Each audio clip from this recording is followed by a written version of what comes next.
आप भी बनना चाहते हैं अमीर तो इन बातों को कभी ना भूलें, बचा रहेगा आपका पैसा।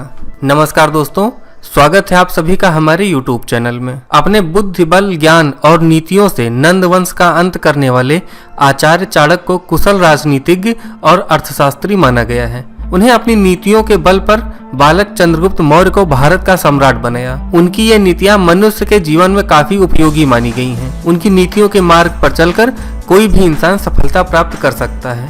अपने नीति शास्त्र में उन्होंने धनवान बनने के लिए कुछ बातों पर जोर दिया है। उनकी इन नीतियों को ध्यान में रखने वाला मनुष्य पैसे को लेकर हमेशा सुखी रह सकता है। चाणक्य कहते हैं कि मनुष्य को धन के प्रति सचेत रहना चाहिए। अगर किसी व्यक्ति को पैसा बचाकर रखना है तो उसे खर्च करने का उचित तरीका पता होना चाहिए। वे कहते हैं, तालाब या बर्तन में रखा पानी बिना प्रयोग के सड़ जाता है।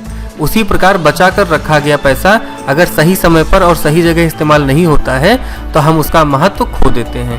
पैसे का इस्तेमाल दान, निवेश और रक्षा के लिए अवश्य करना चाहिए। पैसे का लेन देन डर या लज्जा के कारण नहीं रुकना चाहिए। चाणक्य के मुताबिक लज्जा के कारण पैसे का लेन देन नहीं कर पाने वाला व्यक्ति धनवान नहीं बन सकता। पैसे का इस्तेमाल हमेशा लाभ के लिए ही किया जाना चाहिए। चाणक्य के मुताबिक ना ही पैसे का मोह करना चाहिए और ना ही इसकी प्राप्ति पर अहंकारी होना चाहिए।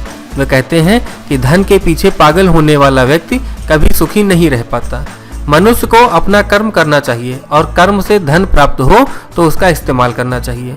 पैसा आ जाने पर अहंकार से भर जाने वाला व्यक्ति कुछ ही दिनों में फिर से खाली हाथ हो जाता है। पैसे के लिए गलत रास्ते का मार्ग नहीं अपनाना चाहिए। गलत तरीके से प्राप्त किया गया पैसा कुछ ही समय आपके पास रहता है।